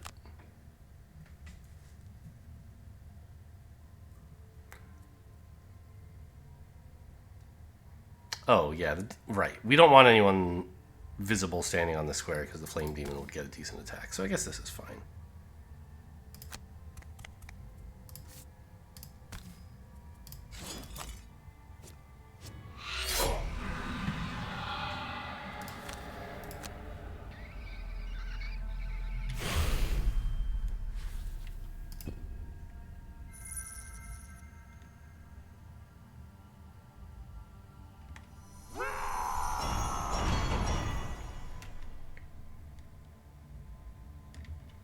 So the Tinkerer is just going to move here and flamethrower in this direction. Goggles, sure. 1 damage would be quite helpful. Ooh, didn't get it.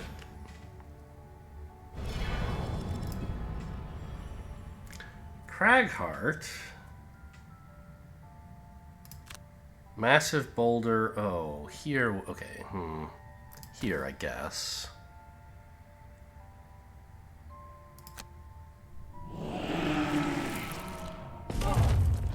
For his kind of annoying.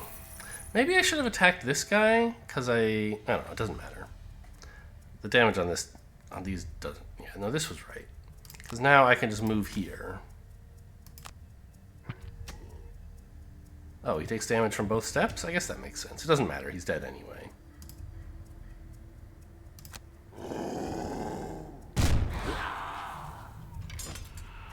It matters a little because now enemies will like attack him fewer times, but I don't think it actually matters.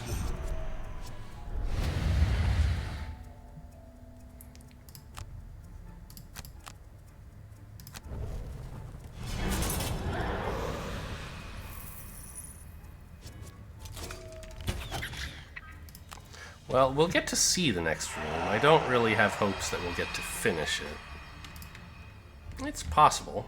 It's pretty small, right?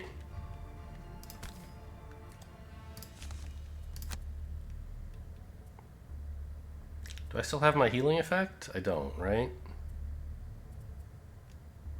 Scurry is pretty good, but I can't afford to spend a health, so I don't get a choice. Maybe I should have long rested. Yeah, of course I should. Whoops. Technically it's cheating to do that now that I've seen what I burned, but given that I'm at 1 and invisible, I think it was just always right. Like, no matter what I drew, it was better to long rest. I just didn't think it through.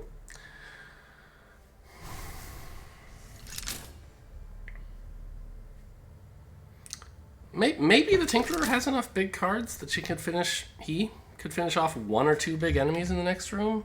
I don't think so. 1 or 2 small enemies, maybe.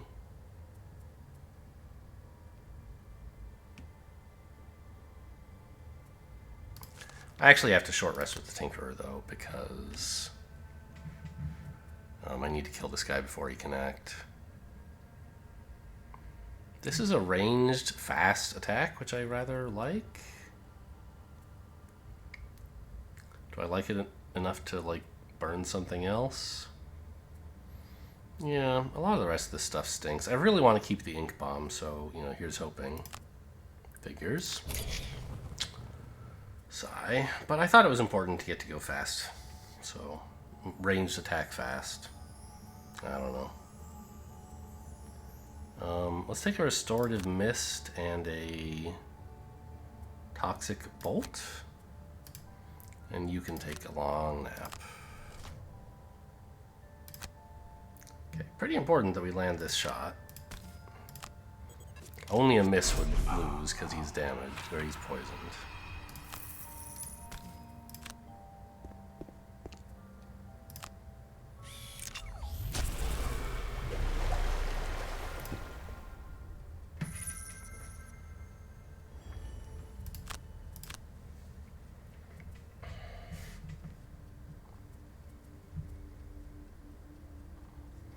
Scurry into the night. We still have the combo, huh? I'm not sure how good that is. The Mind Thief only gets 2 more real turns. A turn with 3 cards and a turn with 2 cards. So, I'm not sure. I mean, Submissive Affliction and Perverse Edge might not be doing as much as usual because we don't have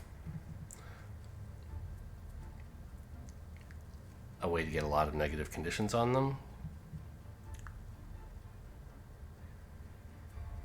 Yeah, let's get rid of the Submissive Affliction, I guess. We're going to need a lot of moves. I can't really afford a bottom half card that doesn't move.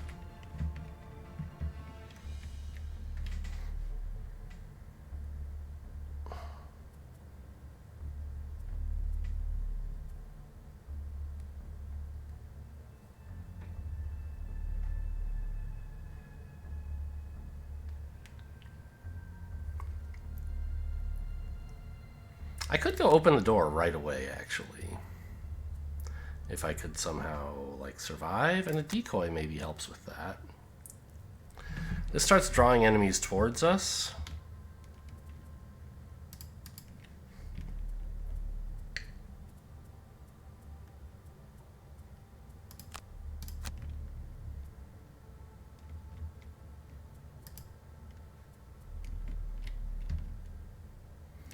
seems pretty greedy. Maybe I just take a decent-sized heal, or have I burned all those? You know, my only heal is bottom half or burn, and those are both pretty bad.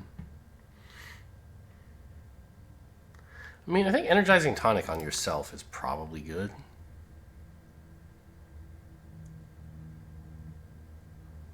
Because burning it to prevent damage is going to prevent less than 5. The question is, can I afford to put that off? I think probably not.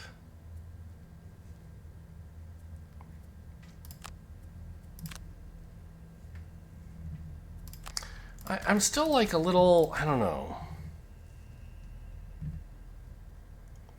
If I open the door, we can at least see what's going on and get some enemies coming closer, but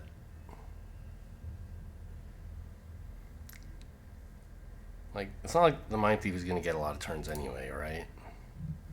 Only gets one attacking turn. I think it's better to wait a moment.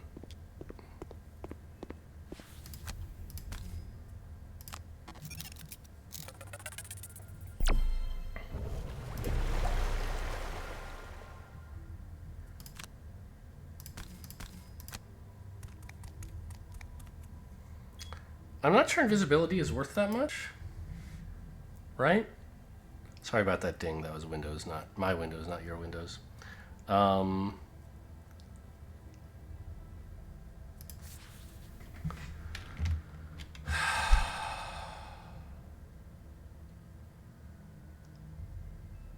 think we might... Are we long resting? No. I think we have to short rest and just get in there. Probably. We only get one turn anyway, and like, what does the health matter? I guess it would let us choose which card to burn more freely. I don't know. I think it's more important to get like right up to the door than it is to be invisible, probably. We want this person to be targeted and not the Tinkerer, right?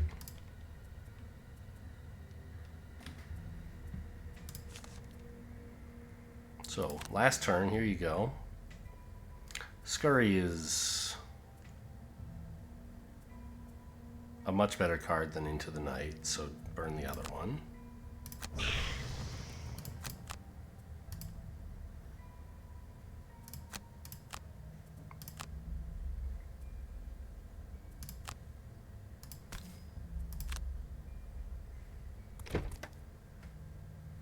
Yeah, this is way too much stuff. There's no way I can get through all this with what I have left.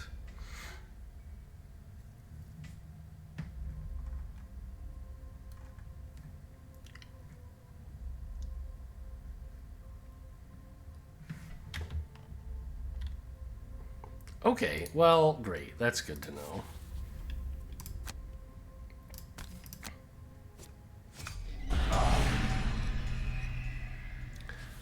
I don't know whether I mismanaged this fight or if it's just like a hard quest. I don't really understand the whole difficulty system. Like, I know the quantity of enemies scales with your party size, and the quality, i.e. strength of enemies, scales with your party's level. But I also think there are probably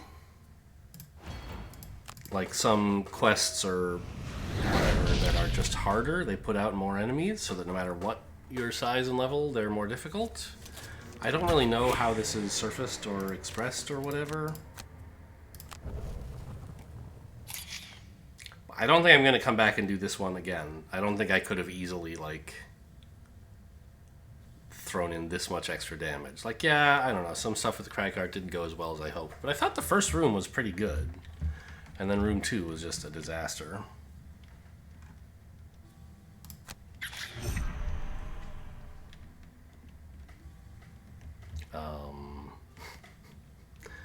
I mean, it's hard to imagine how anything good could happen to me here. Could I get to the treasure chest or some gold somehow? I could get to this gold.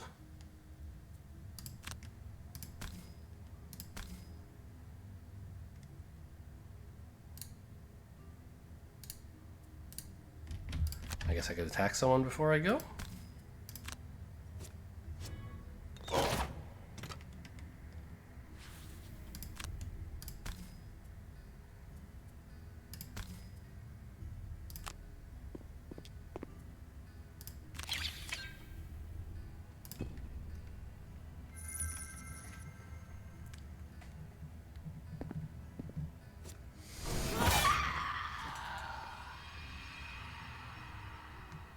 I mean, I guess it turns out being invisible would have helped, because it would have meant the enemies couldn't chase the Tinkerer out while we loot out all these tiles, I guess.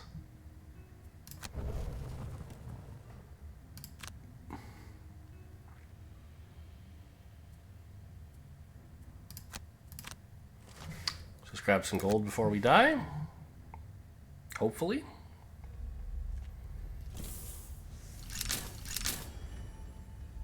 Oh, right, they're not allowed to put traps indoors.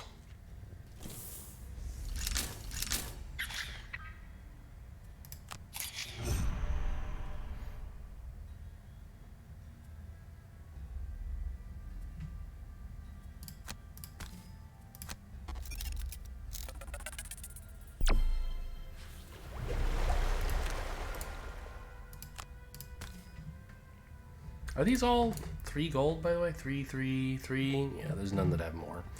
The amount of gold enemies drop is fixed, so it's not like I'm thinking, oh, did one of them drop 4 or something? But, like, if there's a square multiple enemies died on, there'll be more gold there.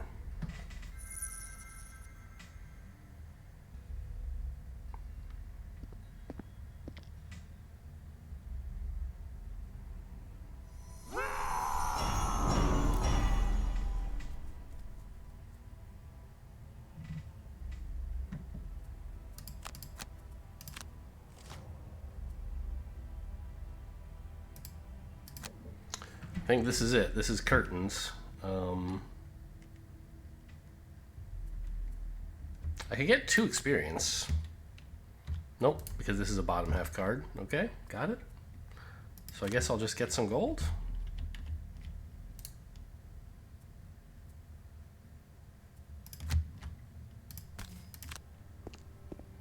I guess I should have done it the other way around and used a stun instead of a... But it doesn't matter. We're dead, obviously. And we're also not getting this other gold.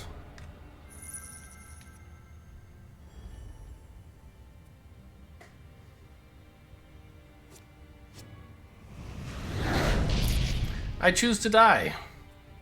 I don't know. I choose not to die. You can't stop me. I'm going to be dead at the start of my turn anyway.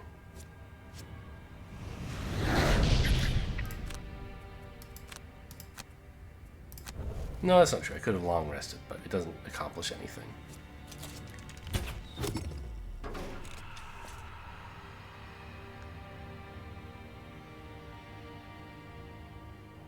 And the enemies have to finish up the round before we're allowed to leave. Defeat. So yeah, tough combat, really. You don't get your combat goal even if you accomplished it.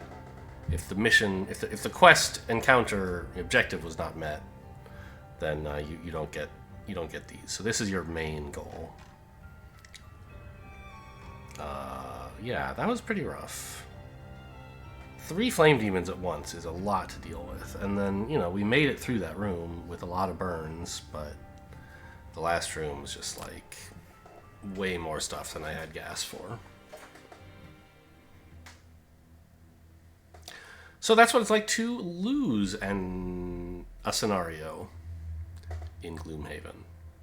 You're allowed to retry if you want. I'm not going to.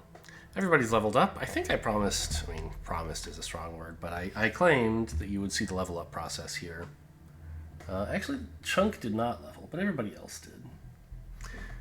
As usual, he had a rough time. So we'll do that this episode, I guess. Why not? Leveling up, yeah. So you get offered one of 2 level 2 cards.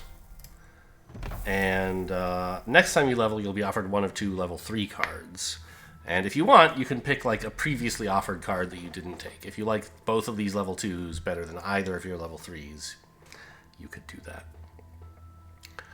I think at like level 5 or 6 on Scoundrel, I was like, you know what? I don't like these new cards, but I did like one of the cards I missed. Stamina booster. Recover a burned card. That's pretty strong. Heal is pretty cool. Disorienting flash. A multi-target stun. Or a muddled move. Well, it's sort of like a retreat effect, right? It muddles the enemies who are adjacent to you, and then you walk away.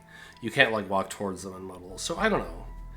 I feel like, for a Tinkerer who's doing what they want to do, who's living their best life and not being adjacent to enemies, this stamina booster is way more useful. and it's a reusable heal, that's like what they want to do. You also get a perk point every time you level up. These are... Sorry, you get a perk. Every 3 perk points gives you a perk, and a level up also gives you a perk. So these are what you get for accomplishing combat goals. If you get enough of them, you get a perk. You also get one for leveling. Personally, I love like removing -1 cards. I like my decks to be reliable, but I don't really think that's actually the best way to do things all the time. Because there's some pretty good stuff in here that's like, you know, a card that, in addition to being a +1, also immobilizes the enemy, right? Or wound. Wounding enemies is so good. Or heal 2? Is this targetable, I assume? Maybe it's self? I don't know. It doesn't have a range, so it can't really be anyone else. It must just be self. And what are these? Oh, yeah. These are... This is a weird one. This is that arrow symbol in the top right means it's a rolling modifier, which means it doesn't have a damage amount on it. Instead, you draw another card and apply its damage amount. So this is like it adds fire in addition to what you would have drawn anyway. I don't really want the fire, so that's not very useful. Outburst to add a +3, kind of crazy for a Tinkerer. Pretty nuts if you can draw this with Ink Bomb or something, but obviously most of the time you won't. I'll just take the Lacerate. I'm never sad to see a wound. And the Mind Thief has a level coming as well.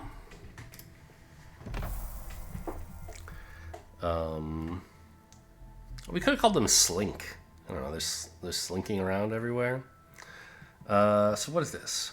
A move which, if you have Dark, curses. So we saw Blessing earlier. Bless adds ×2s to your deck. A Curse adds ×0s to their deck. And enemies all share a single deck, so this goes into the general monster pool. So it's not like it's wasted if you curse them and then kill them. And the top half is Summon a Giant Rat. That's pretty big. Move 3, attack 3 is a lot easier to deal with than the Plague Rat that just like has move 1, attack 3. Hostile Takeover. Oh, I think this one's pretty good. I've sort of seen this, I think. So what? Attack 2, range 4, immobilize. That's already pretty useful. Makes ice, gives you XP. Great. Now the bottom half says an enemy. It's a burn card, and an enemy, like you, for this round only, they think you're a friend instead of a foe, and their friends, they think are foes. So if you have an enemy who does like, you know, big attacks, you can take them over and make. Yeah, obviously I want the hostile takeover. Both halves of it seem amazing. And for a perk, what are my choices? Oh, also, so like every character, the top few of these are, well, they're not like every character has them. For example, this Dust, remove 4 +0s. That's not in everybody's perk deck, right? That wasn't an option for the Tinkerer. But like, you know, most of them have, you know, there's a shared set that I feel like are near the top, and at the bottom are kind of like specialized things, maybe. You know, consistency is something a lot of people have, but not all of them. You can't take it on Spellweaver, for example. And you can take it twice here. And I think on Scoundrel you could even take it 3 times. Am I wrong? But some people can only take it once. I don't know. Rolling +1s. Interesting. So this is 1 more than whatever you would draw. That's quite interesting. Pull 2? Wow, you'd have to be very ranged to be doing something like that. Muddles and immobilize and stuns rolling. Ooh. A rolling disarm and a rolling muddle. I feel like for the Mind Thief, you want to be putting in a bunch of these status effects because they have like Perverse Edge and Submissive Affliction that gives them more damage based on how much of this enemies have on them. So I think this is pretty nice. I'll take that. I already forgot what I took on the Tinkerer.